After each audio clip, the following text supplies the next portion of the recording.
Okay, good morning, everybody. Morning.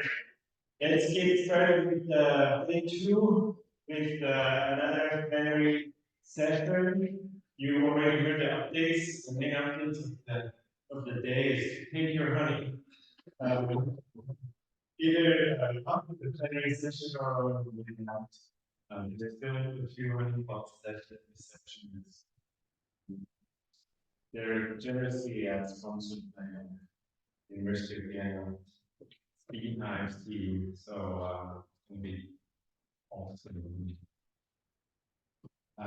So with this awesome first day yesterday, great conversation, very interesting presentation. So with that little package, we started into day 2. We're going to start off the plenary session with our speaker, Milena Ivkovic. She will present and talk with the title Placemaking Week China.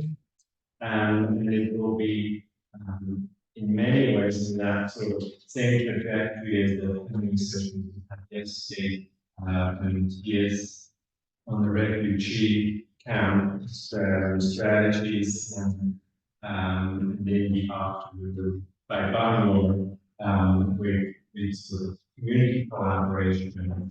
So looking at transitioning from academic research into practice, making a difference on the ground in collaboration, and here I put it really nicely that China is the academic knowledge or scientific knowledge is called it. Practice knowledge and that experience and these things work together to create amazing projects.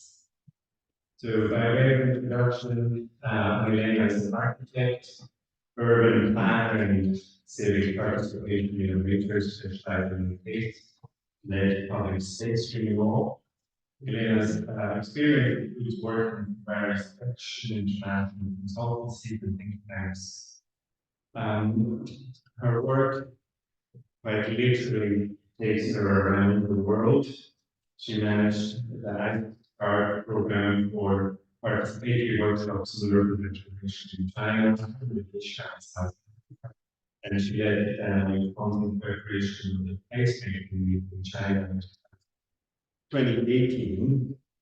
She has guided several multi-stakeholder participatory field researches focusing on the quality of public spaces, in collaboration with YBF, UN Habitat, UITP in China, India, Sri Lanka. So quite literally around the world. Milena has been able to share her knowledge and experience and participate at various academic lectures and institutions. Currently, we have a director of Block 74 based in Rotterdam. It's a digital design collaborative with expertise in serious problems, very engaging, gamification and relations for participatory with a focus on participating projects. Built all around communication. Since 2021, we have lead this Placemaking Western Outcomes, a non-profit association for urban-based development Serbia, and since its inception, played a part into the field where disability projects. So currently, Milena is more focused on your Chinese, but the travels and was still amazing. So it's a great honor to get that. So I'm coming to start from me.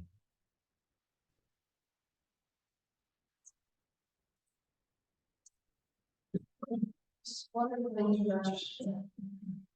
And I'm really glad and honored to be here in front of this crowd. Big new crowd for me. Type of conference. So I'm really looking forward. I hope that the presentation is going to be inspiring to you all. I'm looking forward to the Q&A afterwards. I have compiled something that is more recent on the placemaking with people that I have, and a little bit, maybe a little bit less about the practice and the group itself. So my inspiration talk, and I hope you will enjoy it.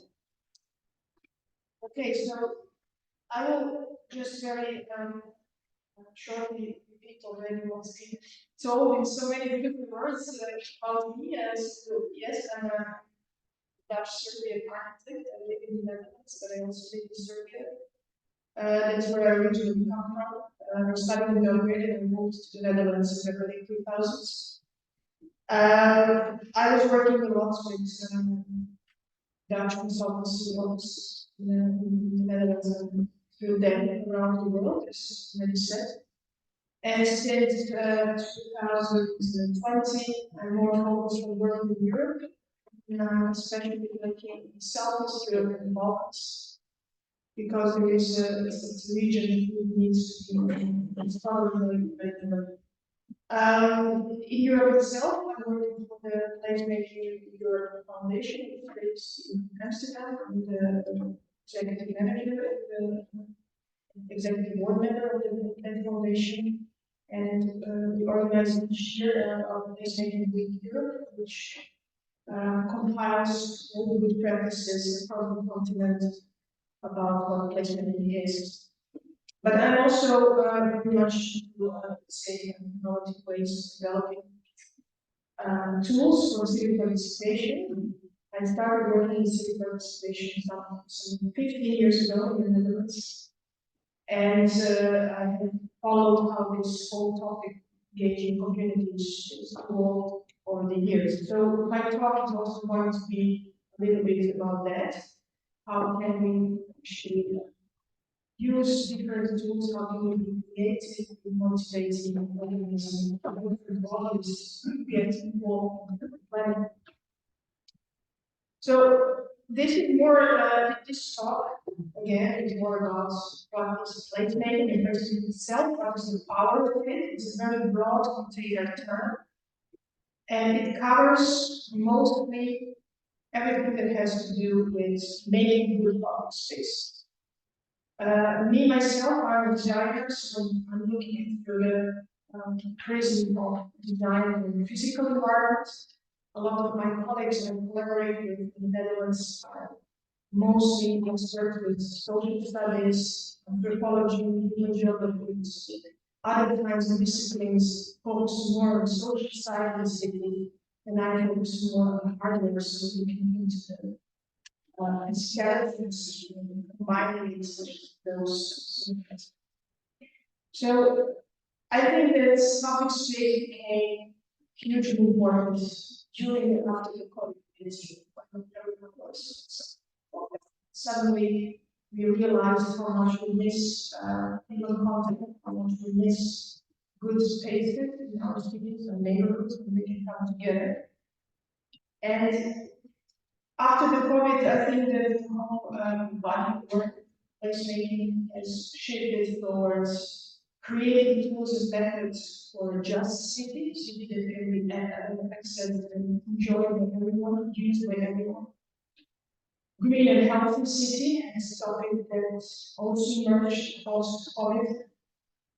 Suddenly, the whole idea of congestion, the whole idea of how do we move around in our cities, how do we interact with each other, and how do we transmit the cities came and invest in the place. And finally, those skills, especially when we talk about sustainable development goals and developing our cities to be more enjoyable for people, knowing that more than 50% of human population will live in cities very soon. So, and knowing that a lot of cities are still coping with legacy modernist planning, which is really separating different functions of the city, alienating this human stability.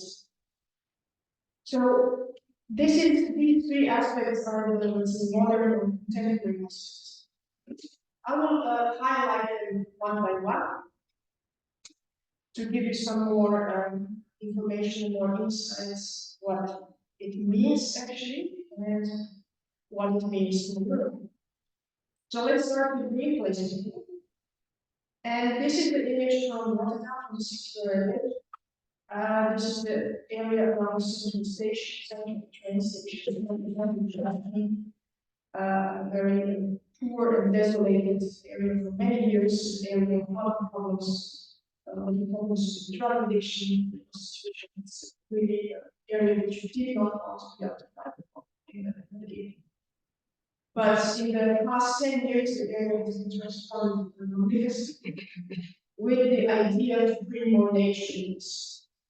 Rotterdam itself is being planned after the Second World War, according to the modernist way of planning, with the strict function, separation, very large regards are related state.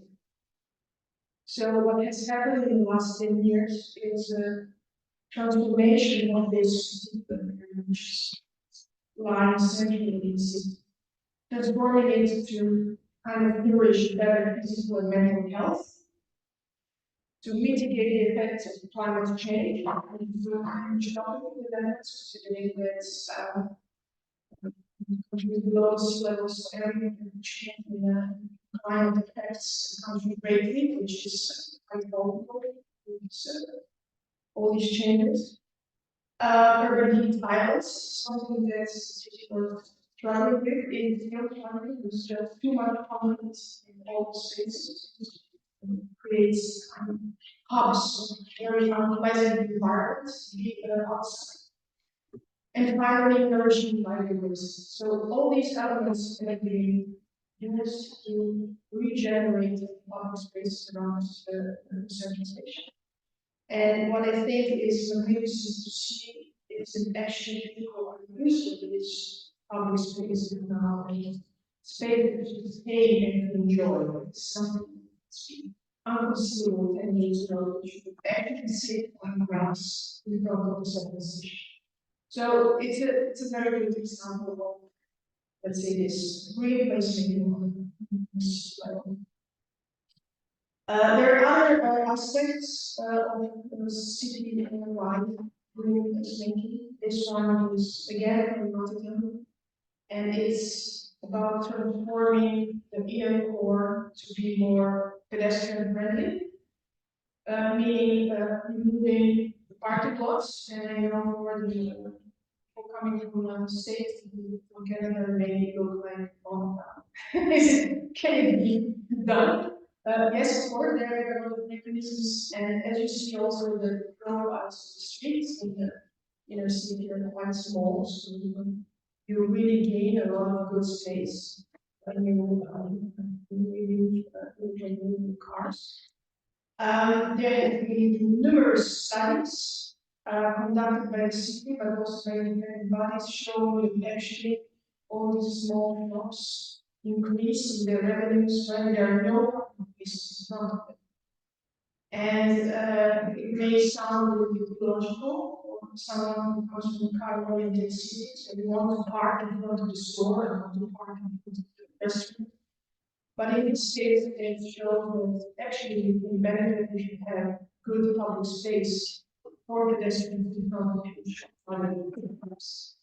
This particular experiment with removing parking lots also happened during lockdown, when the municipality decided to use this experiment to see what could work in the public space, especially if it's not allowing to get inside. So it's a structure which you see kind of terraces and one side of the image.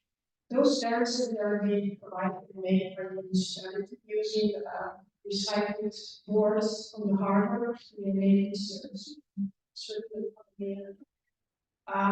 idea. And they have been placed there experimentally. And you see these yellow dots in the streets coming from those keep the distance of 1.5 meter rule. And after the COVID, this actually stayed because people really love it. They enjoy it. They like the transformation. So it brings also another dimension, is how can we use the natural features to make public space better. And what COVID has shown is that you need to make this flexible public space in to be able to facilitate all kinds of little changes, not just in space, moments and polygons, but also the changes in social boundaries. Different neighborhoods, there are different kinds of people with different kinds of needs. So the more flexible the design of spaces, the more positive effects it will have on the urban life. And of course, the exciting and live rural levels is something that is being appreciated both by the users, by the industry, but also by, as I said, the shop owners. They are checking there is more social controls, there are more eyes, and we're much more pleasant than safe in that kind of situation. By the way, there's a lot of layer with social housing, so parties and students rented apartments for approximately 55 square meters. It's very small apartment, and they're all being actually subsidized by the skills. There are a lot of those, let's say, smaller enclaves, social housing within the city, within the city standards. If you go one level down, of course, there is something that people themselves can do in neighborhoods. And green placemaking, or just using small natural features to improve your neighborhood is a very popular measure. It's a popular placemaking tool. This particular example is from Norway, from Oslo, and there's a Europe collaboration with Scandinavia and a lot of members on that working on Scandinavia. So the thing with using these smaller changes is that you can increase the sense of community ownership. So it's not just me and my house, it's what my neighbor does, and we do together with the whole neighborhood.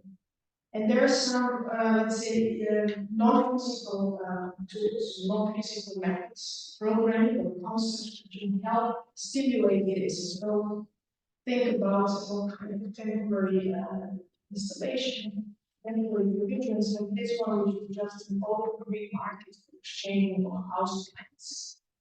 And for me as a designer, a lot of these tools and methods at the beginning, they seemed a little bit silly. You know? I used to work with big consultancies, that work with big design offices, and we were all dreaming about making a city from scratch, somewhere in the desert, vast countries like China, where everything can be done. You know, 100% creativity as a designer and planner to make a city from zero.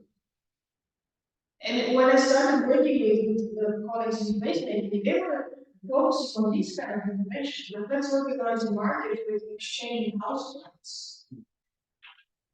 And for me, it was really a jump in the scale because we were designing big avenues and water lakes for Chinese cities, and then I'm coming back to a very small scale. So, but it has really this immense quality of life, which is embedded in those concepts.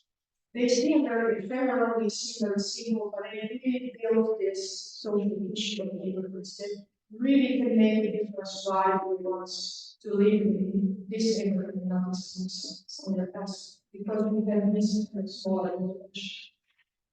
And of course, if you also include the communities in those for them, it's understandable, it's comprehensible, it's something that is within their 24-hour or daily urban life, so they can really make decisions about it.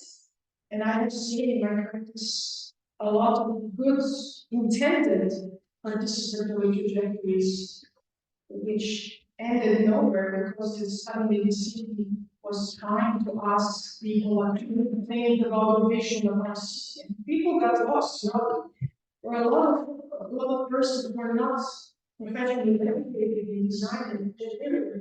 The difference between 100 meters and 500 meters is already quite simple to comprehend. 1 square kilometer. No one has that in their heads. I don't know what it is, but for a lot of people, it's like, would you like to have a square kilometer park? Yes. How can I mean, so it's actually a question of communication language. How do we talk with people who are actually laymen? How we as designers present our plans and present our ideas. And if we ask it for opinion and feedback, it has to be placed in such a way that it can really persuade us. Otherwise, it's just a lot of talk and a lot of politics. Of course, everyone is ambitious. We are talking here about really good or not.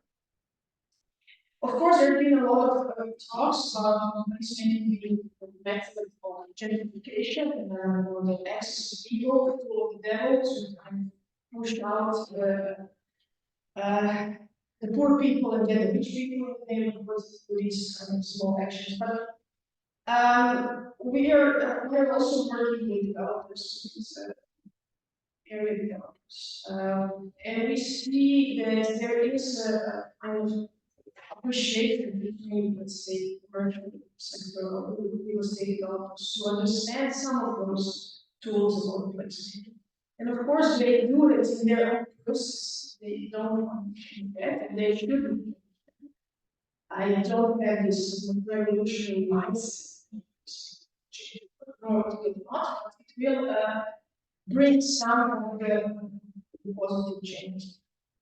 This particular one I have lined out because it's showing how this green placemaking or nature inclusive project can increase the value of the investment. This is the reconstruction of the St. Pancras station in London. I don't know if it's St. Pancras station is a station for the infrastructure traffic between the continent and the UK. It used to be a very, neglected station, kind of large, with new function, and this is the new headquarters of Google in Europe, in the UK, which replaced that station. And they really use all these principles, all these tools of placemaking to revive the area. And of course, they can enrich have their own process in managing their properties by having these kind of intervention. So it is also a good as a corporate responsibility. They just build better public relations with the city and with the users by kind of presenting these investments in policy. When we are talking about investing in action, I already mentioned about the data level, and we would like to see the development for actors of creation, actors of creation policy. I have already outlined it's very difficult to have consultation with the communities, try to uplift the policy level of the policy. But if you are kind of framing all these micro changes of spaces in the neighborhoods to some kind of green action, or some kind of very simple, inclusive programs for the neighborhood, suddenly the motivation to participate is much bigger. And I have seen that there is a very strong trend in the development of citizens' guidance as a way to approach the citizens and users of space to really give valuable feedback. Because at the moment when you are putting some kind of seriousness on their response, they're also giving this. If there's placemaking, we actually something very vague. And say like, hey, let's meet on Monday afternoon, and we're not going to show up. I mean, people have their lives and jobs, and they're not going to spend free time to really interact. So I think there's a big potential in using this.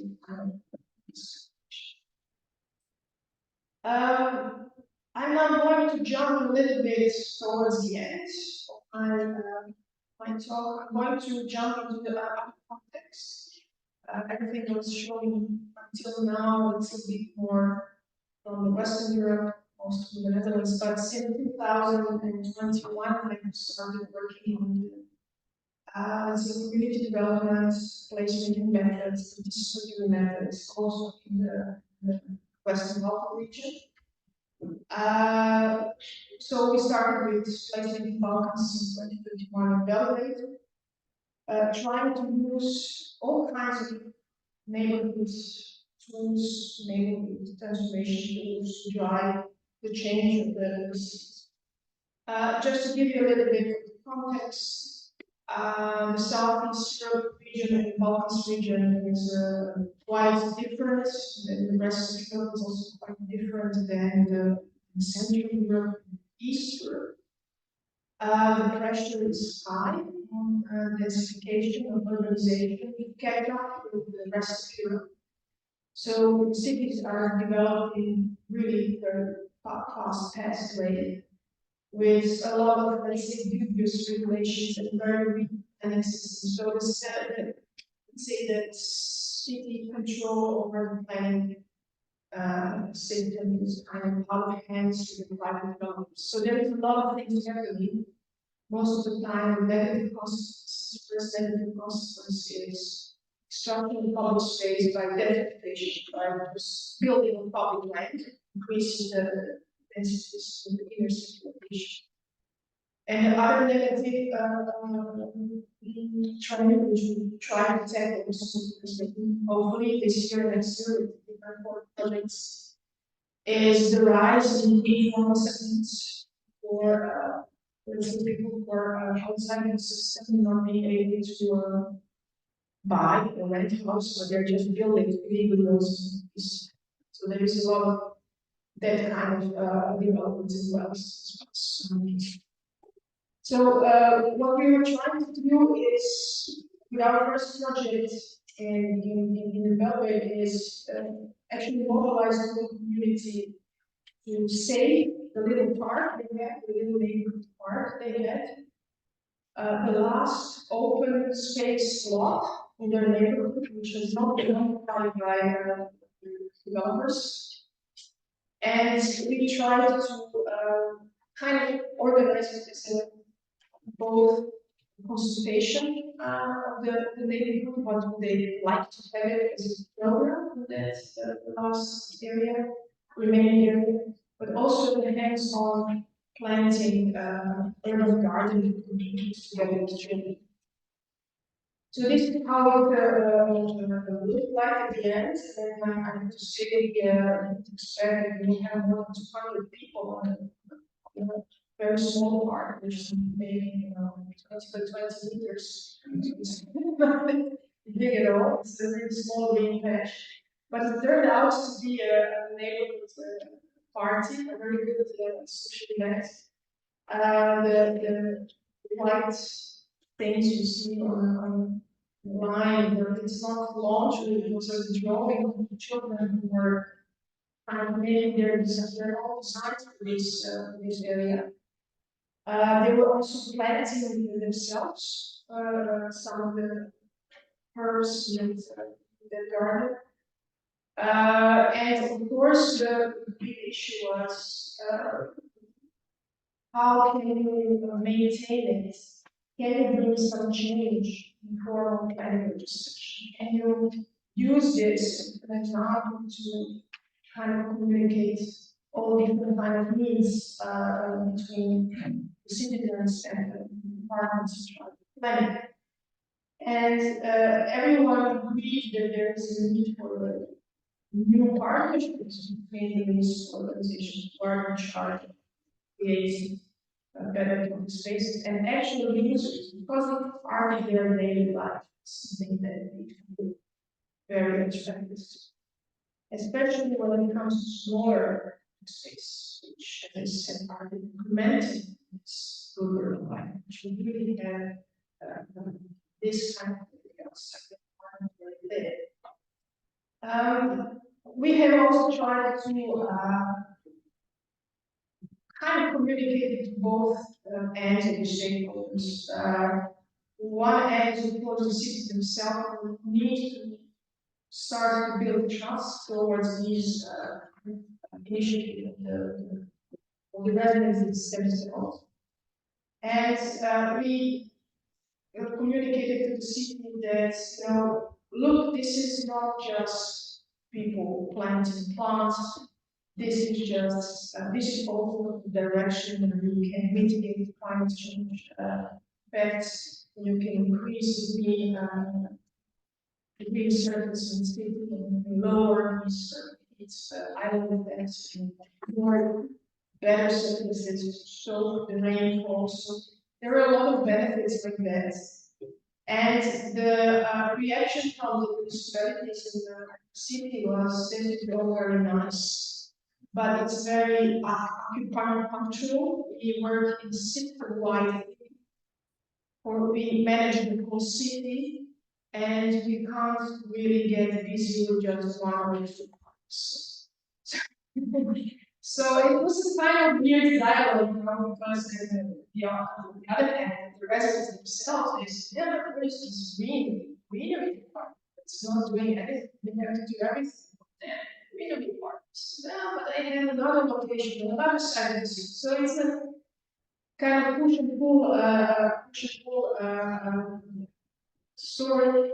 But I think that what really is also series of good effects, which we did not expect, is that this connection of strengthening their immediate surroundings worked very well for young ones, children. They saw it as an educational trajectory. They really liked it. They learned a lot about gardening. So that's again a kind of added value, which we were not thinking about that at the beginning. We just wanted to start the process of transformation of the neighborhood park. So there is this very strong dimension of getting hands-on, experiential learning, learning by doing. And there's a lot of opportunities to get those in the places where you just involve these groups in making sense.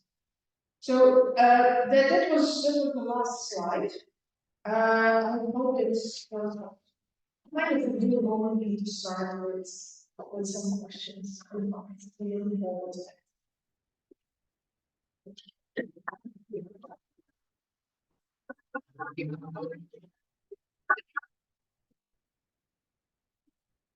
Thank you so much. Yeah.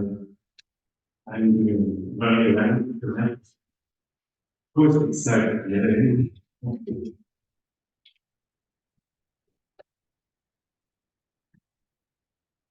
Can you speak a little bit about how you can reverse marginalized in the neighborhood to try to feel like they have to get a sense of belonging and feel like they voice in these projects? Yes, I will.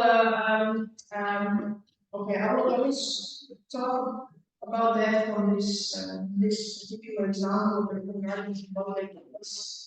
The area where we were doing this is exactly the area where it's very mixed backgrounds of people living there. A lot of vulnerable groups, a lot of Roma minority living in a particular area. And they have been really pushed aside by the developments. They live in substandard housing in that area. And the developers are kind of, you know, just flying them out of fishing ponds.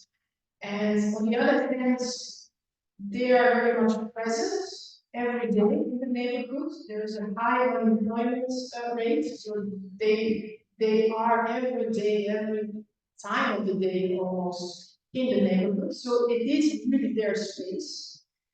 And I have to say, because we staged this garden exercise, let's say planting the garden, we staged it as an open event, so no one needed to be registered, no one needed to, you know, give their name, email address, I don't know, whatever, to be able to enter this event. So it's very open.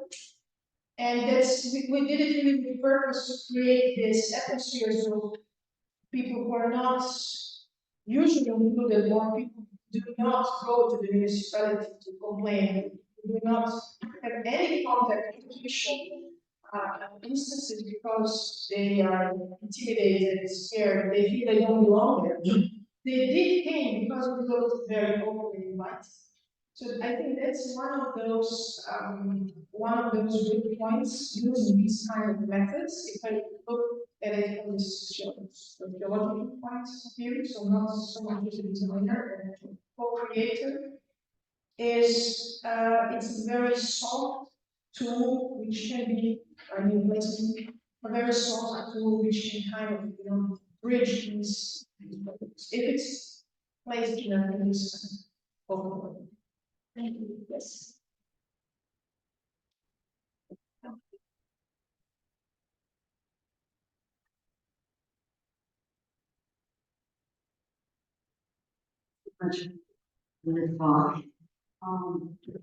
It's nice to be rural, but I'm just wondering how you incorporate the problem, especially among regions in certain places where there's a really high, serious problem of sort of feral cats and, just wild dogs, even packs of dogs, Too much nature. It's about changing mentality in certain places, towards.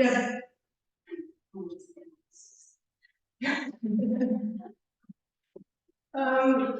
Again, I have to show. I will say that this is something because maybe that's the answer to your question again.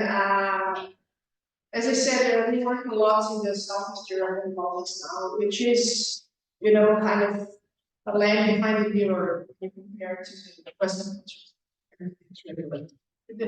When you come to Belgium, you see a lot of stray dogs everywhere. I mean, dogs are everywhere, literally.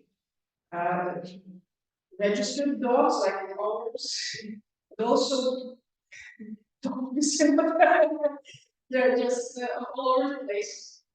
People are used to it; they just tolerate it. It's like animals, but sometimes they are really a risk, and especially if the winters are strong and those animals are hungry and the rest of them, so it is a risk.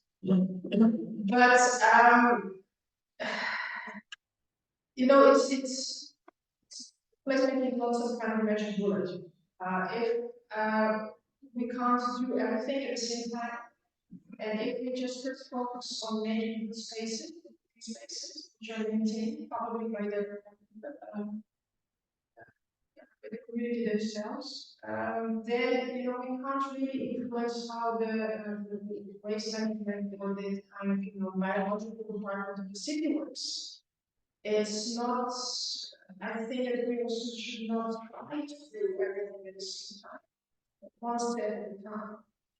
And the moment when the space is maintained by the community, all those there are heights of the community space. A lot of those problems are against.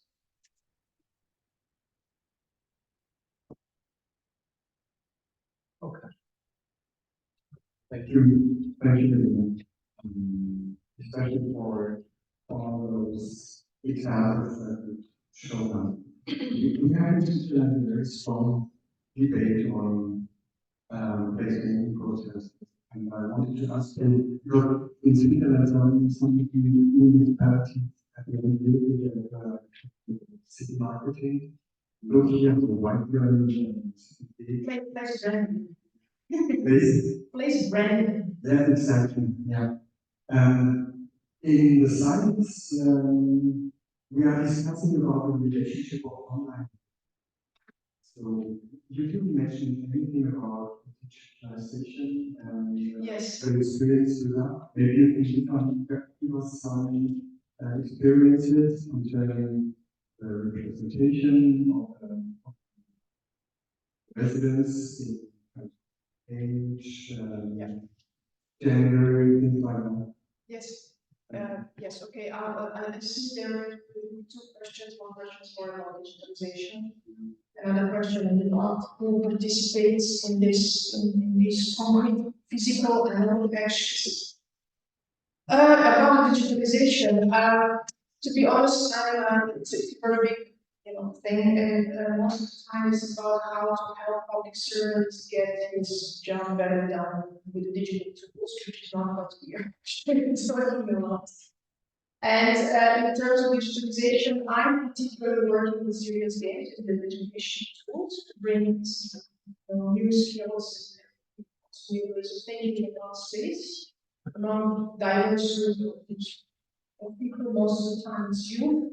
Right now I'm working with Erasmus Plus projects and to make digital curriculum, maybe also immersive tools to learn about issues in public space. Most young people learn about public space and what can they do and kind of empower them to take action. So that's part of digitalization I'm working with. So it's in that kind of education system. In terms of who is coming and doing these kind of actions, I have to say we are working now on both ends of the spectrum.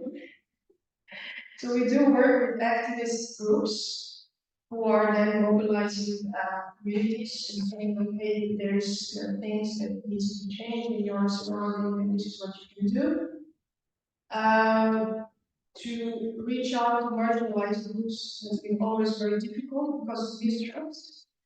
And I have to say it's not what we do as designers. We work together with NGOs who are close to those groups. I think that's the best mode of operating because, again, I personally do not have social skills and I would prefer to have an expert who is not only knowing this, but is a network other activists on the ground who knows very well what's going on. And to work with them then on mobilizing these people. So what I have learned from them is very difficult to reach out marginalized groups. Because marginalized groups, they are just mistrust of everything, they have been excluded. They don't trust the system, but they also don't trust the NGOs very much because they all think nothing is going to change for me, particularly. System is not doing anything for me, but NGOs are too weak to do something for our community. So we don't need it. We just do our thing. We take care of ourselves.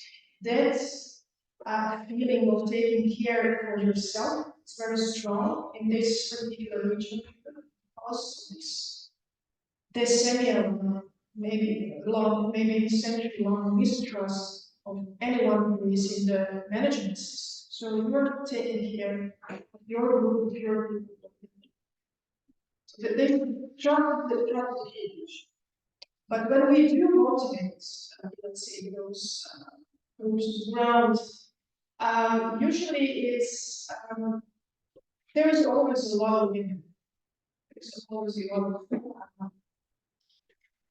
women who are working, have families, single moms who come and who are very, very concerned about the environment, very much concerned about what's going on in the public spaces.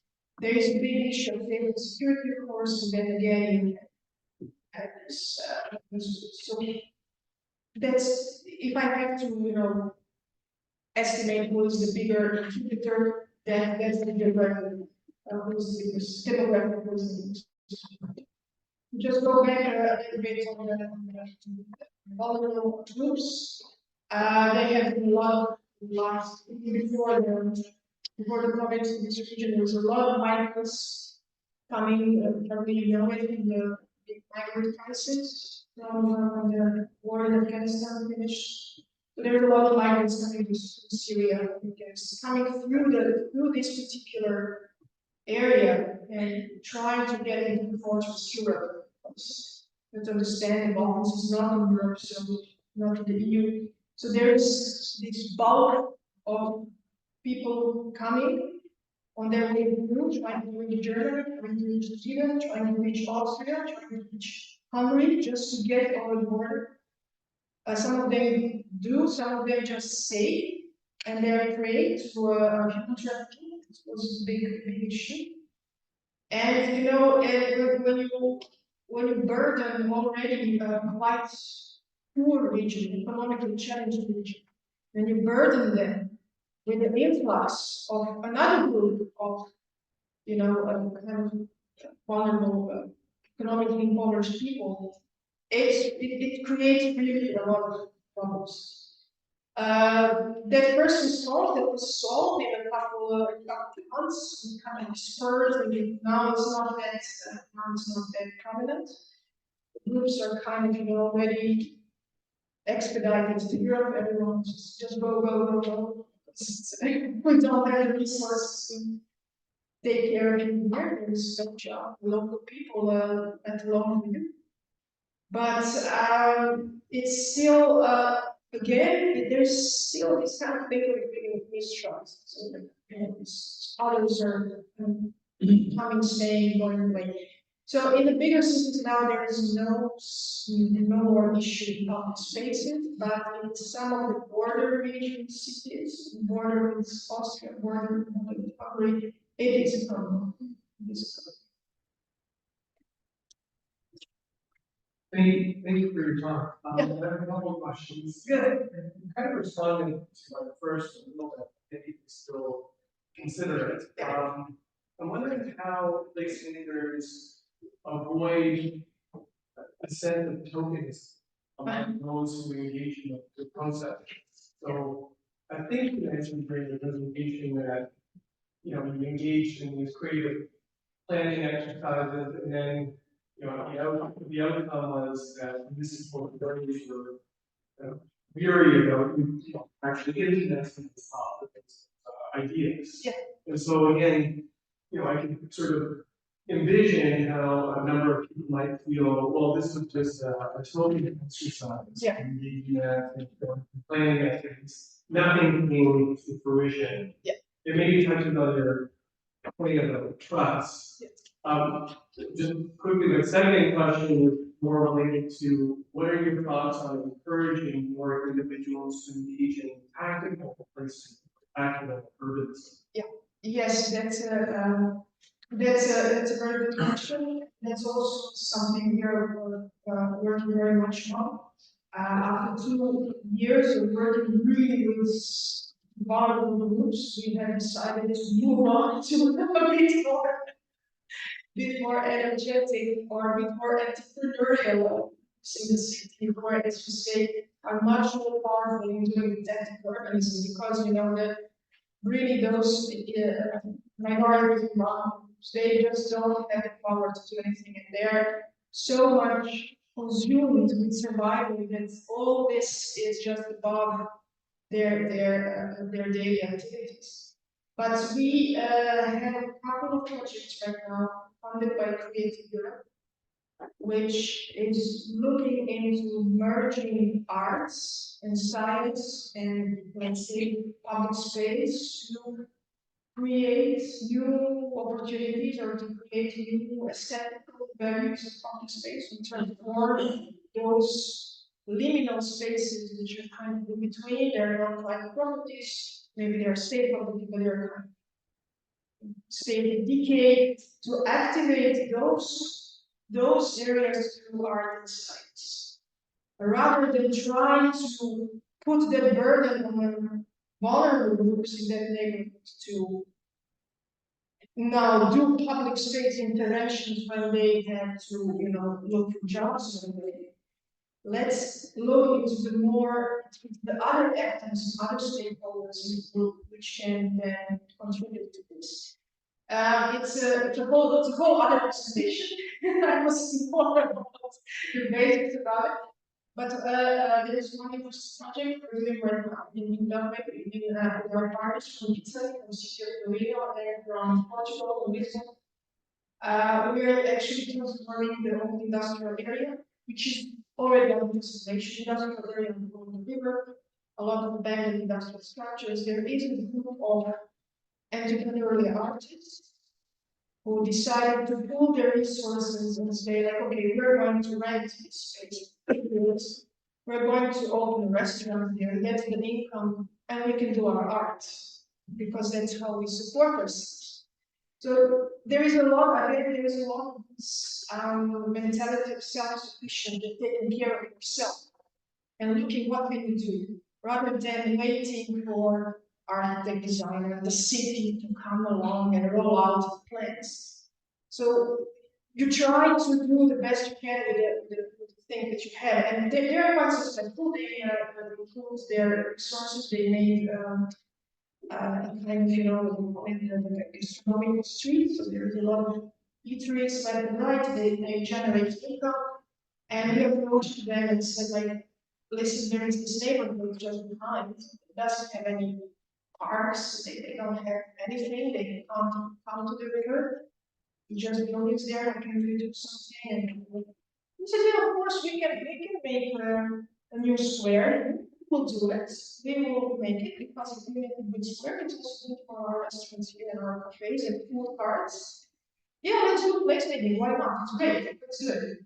So that's I think that's it's also for my organization. It's the next step we want to develop. We want to look into those kind of, let's say, stakeholders or entities or groups who are actors in public space on another level. So they're not anymore just consultative. What do you need? Because we as NGO, we cannot provide them. We just, as you say, make it open projects. We make advocacy, but we cannot provide them. And we are not the only NGO that comes to 20 others. Do the same question, what do you need, what do you need, what do you need? So it's like, we're really trying to reiterate that and move towards the more practical, actionable stakeholders for the public space. So hopefully that project is going to be interesting and will end in 26. I hope it's going to be.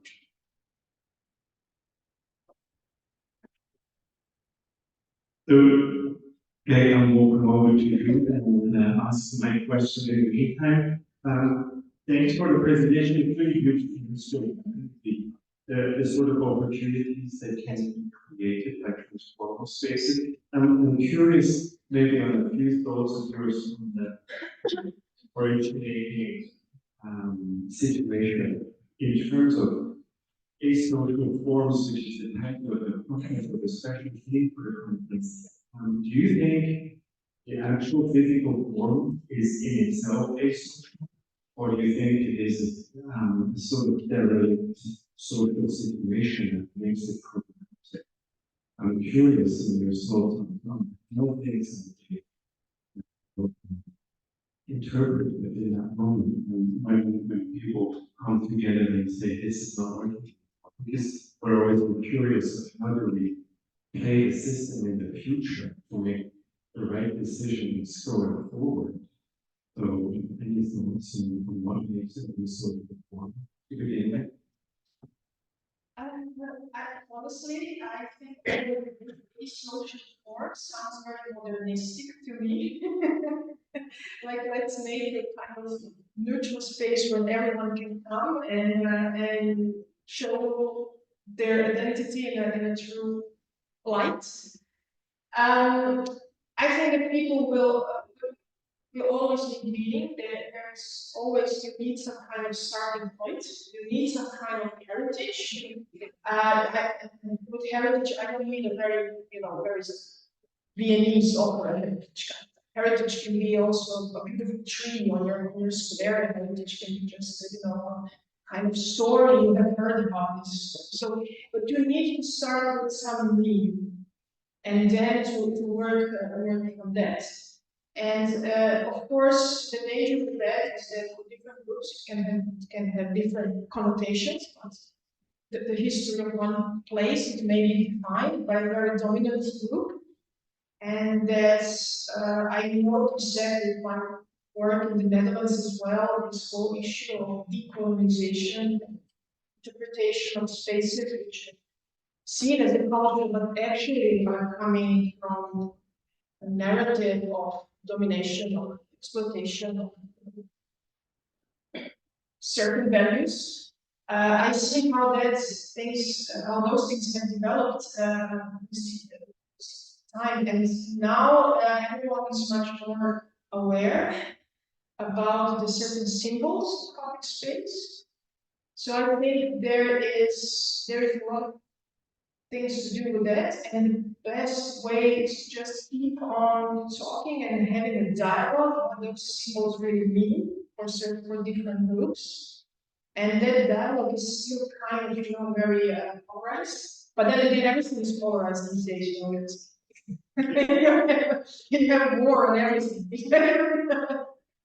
Someone is waging some war somewhere in some sphere. But I think the dialogue is very important, and it's also, I think, the willingness of the city itself to accept that change, and to accept the fact that some symbols in public space are not acceptable, and then we need to change it, and we need to have a new approach. And that's one of the reasons why I started talking about green placemaking, because it's not that loaded as you say place brand or cultural places or heritage placement. So it's with nature you can kind of soften those edges and make it more and more open space. Because nature is something that everyone understands.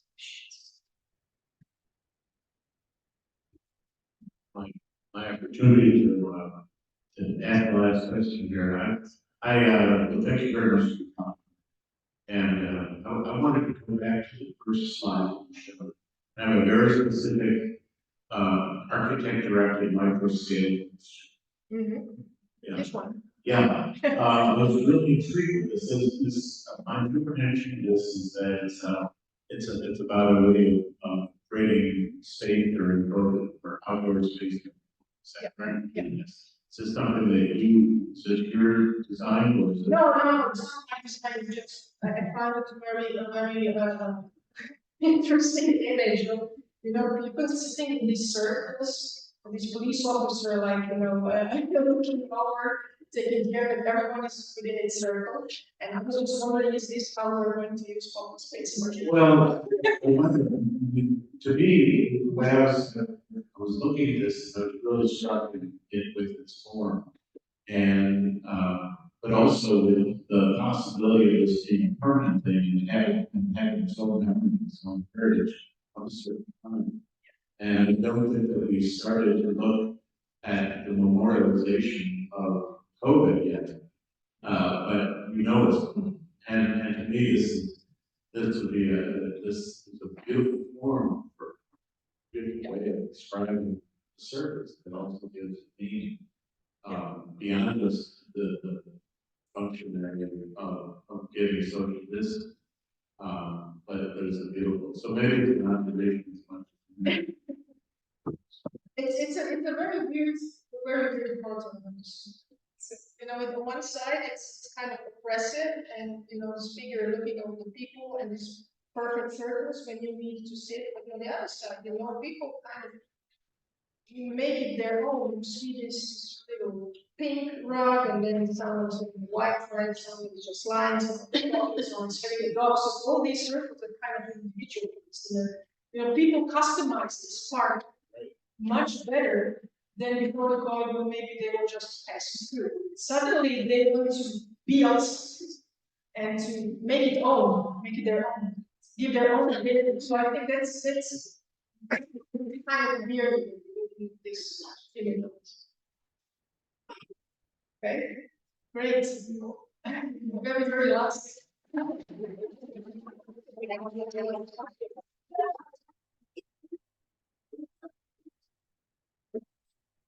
Think about it as thought.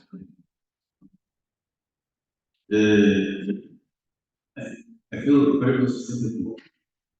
The second part of the vision. Yeah. And people went through how to move ways and now trying to cut it depression. Yeah. So on. But looking at the correspond to the road constitution. They're uncomfortable because can you show me the page where the all show? Which one was that? The shops. The groceries. This one. No, there's anything. Yeah, here.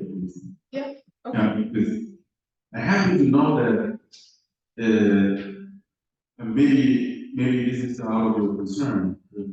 I happen to know that the Rotterdam is the biggest port of the plastic waste import. Yeah. They in the case of Netherlands, yeah. the all plastic is thrown free. They go to Indonesia. And Netherlands, including Rotterdam and Amsterdam,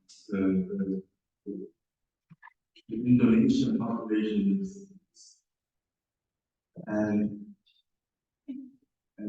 I happen to know that the Indonesian people yeah. don't separate waste in Rotterdam and Amsterdam because they know when they separate plastic, they all go to their own country.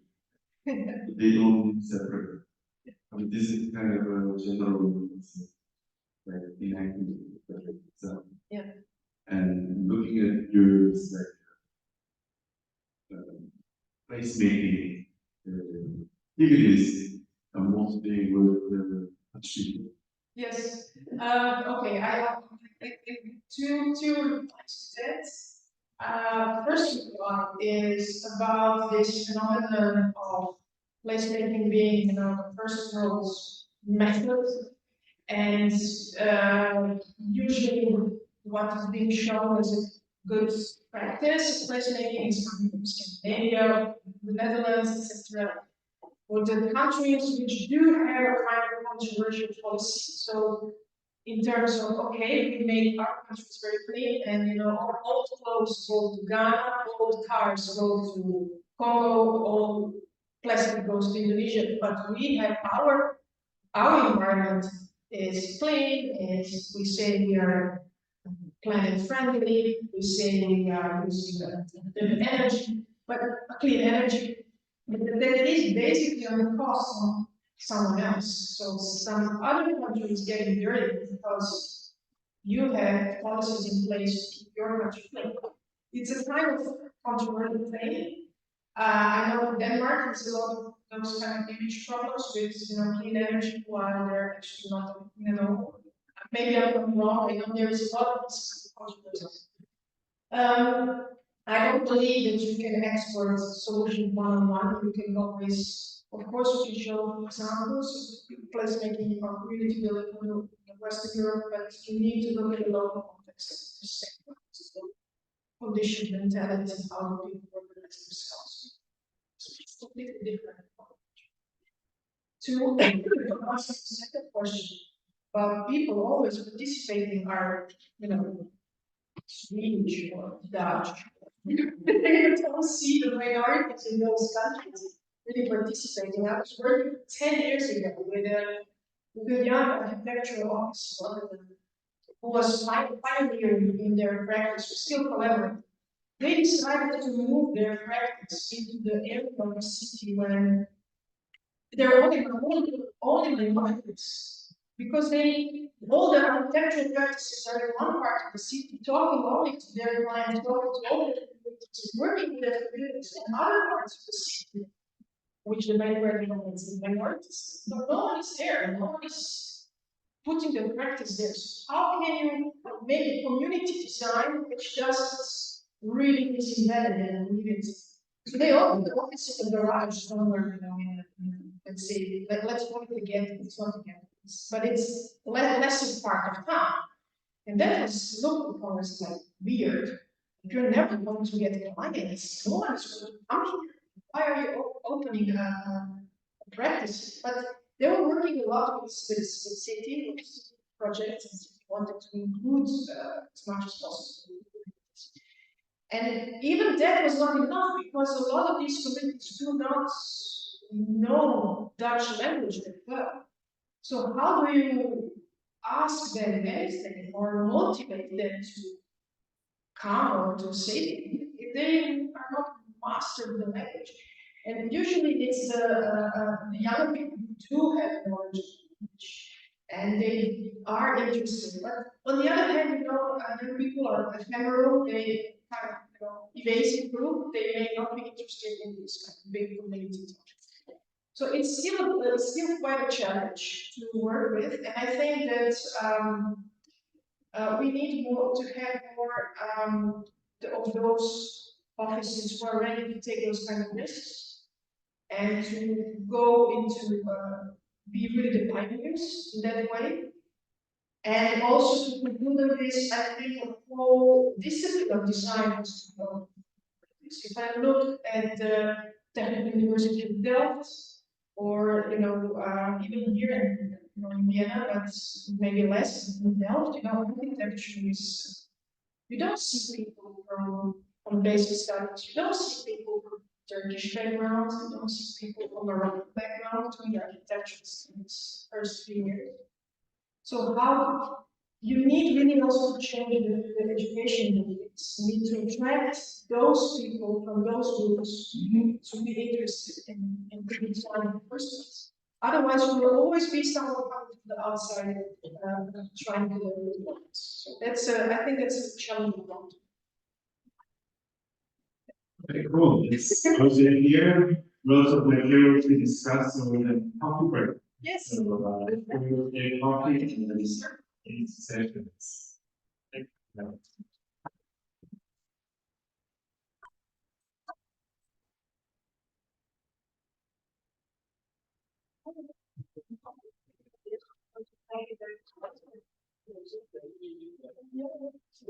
Yeah.